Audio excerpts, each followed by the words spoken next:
आज के case studies के इस लेक्चर में बात होगी आपके ऊपर दहेज उत्पीड़न का मामला हो या कोई भी अन्य आपराधिक मामला हो। ऐसे मामले से कैसे निपटें, कैसे इस मामले में डील करें, चाहे ये एफआईआर केस हो चाहे प्राइवेट परिवाद यानी कंप्लेंट केस हो। इन दोनों तरह के केसेस से कैसे कैसे निपटें, क्या क्या सावधानियां रखें और केस करने वाले के ऊपर आप कौन सा केस कब कर सकते हैं, किन परिस्थितियों में कर सकते हैं, केस के दौरान कब आप उनके ऊपर भी केस कर सकते हो और साथ में आप उन्हें भी हवालात ले जा सकते हैं। तो चलिए आज के स्टडीज के इस लेक्चर में डिटेल में बात करेंगे, चाहे दहेज उत्पीड़न का मामला हो चाहे कोई भी अन्य आपराधिक मामला हो और साथ ही चाहे एफआईआर केस हो चाहे कंप्लेंट केस हो, दोनों तरह के केसेस के बारे में आपको डिटेल में बताएंगे। कैसे बचें, कैसे केस खत्म करवाएं, कैसे इस केस में डील करें, कैसे अपना बचाव करें और कैसे इन लोगों को जेल भिजवाएं। जय जिनेंद्र मुकेश जैन। वीडियो को लाइक और शेयर कर दीजिए और इस तरह के जजमेंट्स का पैकेज पाने के लिए जिसमें लगभग आपको 200 जजमेंट्स मिलते हैं, किसी जानकारी के लिए दिए गए नंबर पर आप हमें संपर्क कर सकते हैं। चलिए शुरुआत करते हैं। दो तरह के केस होते हैं, एक एफआईआर केस होता है और एक प्राइवेट परिवाद केस होता है। और इसमें मैंडेटरी ये हो गया है कंप्लेंट केस में, प्राइवेट परिवाद केस में, कि पहले पुलिस को शिकायत देना आवश्यक है, पहले पुलिस को शिकायत देना ही पड़ेगी। अब रही बात इसकी एफआईआर केस की, इसको पहले कर लेते हैं, फिर आगे कंप्लेंट केस पे चलते हैं और फिर आपको वो सारी चीजें बताते हैं कैसे कैसे करना है। एफआईआर केस में सबसे पहले ये होता है कि आपके विरुद्ध, ऐसे दहेज केस है तो इसमें सबसे पहले कंप्लेंट दी जाती है। कंप्लेंट दी जाती है, मेडिएशन सेंटर जाती है, मेडिएशन सेंटर में आपको बुलाया जाता है, वहां पर आपका जाना मैंडेटरी होता है, यानी जाना ही पड़ेगा, वरना आपके खिलाफ सीधी एफआईआर हो सकती है और आपकी गिरफ्तारी हो सकती है। तो आपको वहां जाना है, अपना पक्ष रखना है, शांतिपूर्वक पक्ष रखना है, ठीक से पक्ष रखना है और अपने एडवोकेट से बात करके ही जाना है कि वहां पर क्या बात करनी है, क्या तथ्य रखने हैं।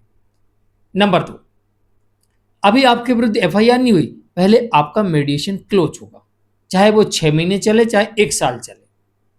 अब आपका मेडिएशन क्लोज हो गया, अब आपके खिलाफ अगर एफआईआर लॉन्च होनी तो एफआईआर लॉन्च हो जाएगी। एफआईआर लॉन्च होगी, अभी आपकी गिरफ्तारी नहीं होगी। क्यों नहीं होगी? मैट्रिमोनियल केसेस में सुप्रीम कोर्ट की गाइडलाइंस के अकॉर्डिंग आपको 2 महीने का कूलिंग पीरियड मिलता है, लेकिन ध्यान रहे कोई गंभीर मामला हो उसमें एक कूलिंग पीरियड नहीं मिलता है और मेडिएशन भी संभवतः ना दे, लेकिन सामान्य मामलों में 2 महीने का कूलिंग पीरियड होता है। अब इसमें आपको क्या क्या करना होता है? पुलिस बुलाती है, आपको जाना पड़ेगा, अपने बयान देना पड़ेंगे, अपनी तरफ से पक्ष रखना पड़ेगा। आप नहीं जाओगे, पुलिस डायरेक्ट आपको यहाँ पर अरेस्ट कर सकती है, इस बात का भी ध्यान रखिएगा। अगर आपको पुलिस से अरेस्ट नहीं होना है तो पुलिस आपको 2 महीने के भीतर अरेस्ट नहीं कर सकती एफआईआर की डेट से, ये ध्यान रखिएगा। ठीक, अब आपको कंप्लेंट की कॉपी और एफआईआर की कॉपी दोनों ले लेनी है आरटीआई के माध्यम से। ठीक, तीसरा काम आपको क्या करना है, अगर आपको ऐसा लगे कि आपके विरुद्ध आईओ ठीक से इन्वेस्टिगेशन नहीं कर रहा है तो आप री इन्वेस्टिगेशन के लिए उच्च अधिकारियों को आवेदन कर सकते हैं। चौथा काम आपको क्या करना है ऐसे मामलों में, आपको डाउट है पुलिस अरेस्ट ना कर ले, आप एंटीसिपेटरी भी ले सकते हैं और आप जहां रहते हैं, जिस जगह रहते हैं उसी जिले के सेशन कोर्ट में जाइए और एंटीसिपेटरी बेल ले लीजिए, मिल सकती है। अब इसके बाद क्या होगा?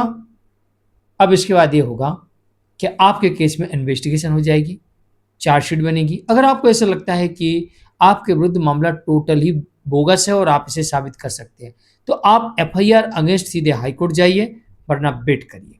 चार्जशीट जमा होगी उस वक्त आपको अगर आपकी एंटीसिपेटरी बेल है तो आपको अभी कोई डरने की आवश्यकता नहीं है, यहाँ अभी आपको बेल कराने की आवश्यकता नहीं है। अभी आपकी चार्जशीट जमा हो जाएगी, चार्जशीट जमा हो और अगर आपने एंटीसिपेटरी बेल नहीं कराई थी तो पुलिस आपको कोर्ट में प्रस्तुत करेगी चार्जशीट के साथ या बिना चार्जशीट के, और आपको रेगुलर बेल कराना पड़ेगी, ये भी ध्यान रखिएगा, यानी अरेस्ट करके आपको प्रस्तुत करेगी, ये ध्यान रखिएगा। इसके अलावा अब आप कोर्ट में पहुंच गए, आपकी चार्जशीट जमा हो गई, चार्जशीट जमा होने के बाद आप इसमें डिस्चार्ज पिटीशन लगा सकते हैं।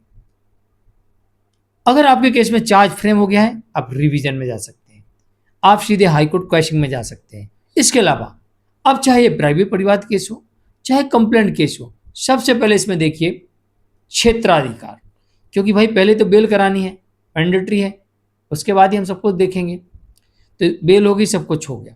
अब देखिए इसमें क्षेत्राधिकार, या आप सीधे क्वाइशिंग में चले गए, प्राइवेट परिवाद का आपको समन मिला और आप कोर्ट ना पहुंच के सीधे आप क्वाइशिंग में चले गए, या आप समन अगेंस्ट रिवीजन में चले गए, तो वहां पर भी आप लिमिटेशन चेक कर सकते हैं। और साथ ही क्षेत्राधिकार, जोडरक्शन और लिमिटेशन दोनों जरूर चेक करिएगा। अगर गलत जगह से केस फाइल किया गया या 3 साल के बाद ये केस फाइल किया गया तो ये केस सीधा रद्द भी हो सकता है। तो जो प्राइवेट परिवाद केस है, कंप्लेंट केस है, उसमें आपको एक नोटिस मिलता है और नोटिस में आपको यानी समन मिलता है, समन पे आपको कोर्ट जाना पड़ेगा और उसमें वहां पर आपको बेल कराना पड़ेगी। तो अब आपको यहाँ पर अगर आपको ऐसा लगता है कि नहीं हम तो पहली बेल करा लें, तो आप एंटीसिपेटरी बेल के लिए जा सकते हैं यहाँ पर। दूसरा ये कि जो समन मिला है आप उसे रिवीजन में, सेशन में रिवीजन लगा सकते हैं, ये भी आपके पास ऑप्शन है। ठीक है, इसके बाद अब आपको क्या करना है, सबूतों को इकट्ठे करना है। जितना हो सके उतने सबूत इकट्ठे करें, गवाहों को ढूंढें, गवाह इकट्ठे करें।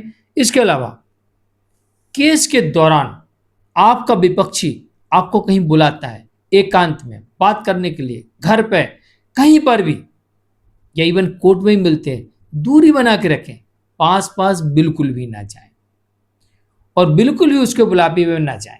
उसने केस कर दिया, मामला कोर्ट में है, अगर वो कुछ कहे उसको बोलिए आप कोर्ट में बात करिए, हम वहीं जवाब देंगे।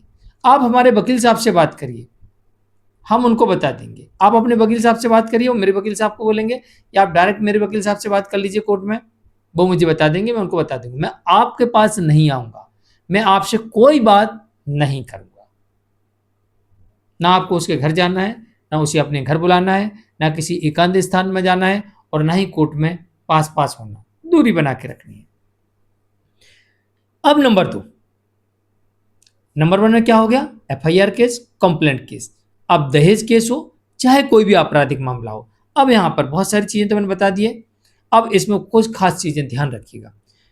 नंबर 2, जो गवाह आएंगे विपक्षी की तरफ से, यानी जिसने कंप्लेंट किया आपके विरुद्ध, केस किया है, उसकी तरफ से गवाह आएंगे, उन गवाहों की जांच करिए, ये आई विटनेस हैं या फिर ये ऐसे गवाह लाए गए जिनको कुछ पता ही नहीं है। तो क्रॉस तबीयत से होना चाहिए, तभी गवाहों की जांच होती है। क्योंकि गवाह जो आता है, अगर उसे अपनी आंखों से देखी हुई चीज बता रहा हो तो वह सब कुछ बता सकता है, और अगर झूठ बोल रहा होगा तो आप थोड़ा सा ढंग अच्छे से बहुत सारे सवालों के साथ क्रॉस कर लीजिए, कहीं ना कहीं व्यक्ति फंस जाएगा, फंस सकता है। तो झूठे गवाह को आप पकड़ सकते हैं। तो गवाह की जांच करें, सबूतों की जांच करें। सबूत कोई ऐसे तो नहीं है कि कहीं से बना के ला दिए फर्जी सबूत, फोटोकॉपी एआई से जनरेट किए गए, ऐसे तो नहीं है सबूत। तो सबूतों की जांच करें, और अगर कोई इलेक्ट्रॉनिक एविडेंस है तो जब तक उस एविडेंस को कबूल ना करें, जब तक उसके साथ सर्टिफिकेट ना हो देने वाले का और लैब का, अन्यथा आप कह दें भाई मैं नहीं इसको जानता कहां से लाए, रिजेक्टेड। अब इसके अलावा number 3, medical report. Medical report में बहुत सारे लोगों को डर लगता है, मेडिकल रिपोर्ट में, अरे भाई मेडिकल रिपोर्ट में लिखा क्या है पहले तो पढ़ो। फिर दूसरी बात, मेडिकल रिपोर्ट है कब की, घटना के वक्त की है, और उसमें आपके विरुद्ध कुछ लिखा है तो डरने की आवश्यकता है। अगर घटना के समय की नहीं है, फिर उसमें कुछ भी लिखा हो, हमें डरने की आवश्यकता नहीं है। या घटना के समय की है और कुछ लिखा ही नहीं है मेडिकल रिपोर्ट में हमारे विरुद्ध, तो भी डरने की आवश्यकता नहीं। तो खाली मेडिकल रिपोर्ट होने से कुछ नहीं होता, उसमें लिखा क्या है इस पर आपको ध्यान देना है। इसके अलावा यह भी चेक करें क्या कोई झूठा सबूत है। अगर कोई झूठा सबूत आपके केस में आया है, तत्काल उसके विरुद्ध कंप्लेंट करें। कोई गवाह आया है, तत्काल उसके विरुद्ध आपको कंप्लेंट करनी है। दहेज का केस है और दहेज देना कबूल किया और सबूत दिए, तो जिन लोगों ने दहेज दिया उनके ऊपर भी आप केस कर सकते हैं। और नंबर 6 आखिरी, अगर आपको इस केस में बाइज्जत बरी कर दिया है तो आप उसके ऊपर बीएनएस की धारा 248 और बीएनएस की धारा 356 के अंतर्गत केस फाइल कर सकते हैं, कॉम्पनसेशन ले सकते हैं, उस पर जुर्माना और सजा भी उसे करवा सकते हैं। और ये करना भी जरूरी है झूठे केस में, ताकि भविष्य में वो किसी के ऊपर झूठा केस ना करें। मैं हूं केस जैन। आज के लिए इतना ही। नमस्कार।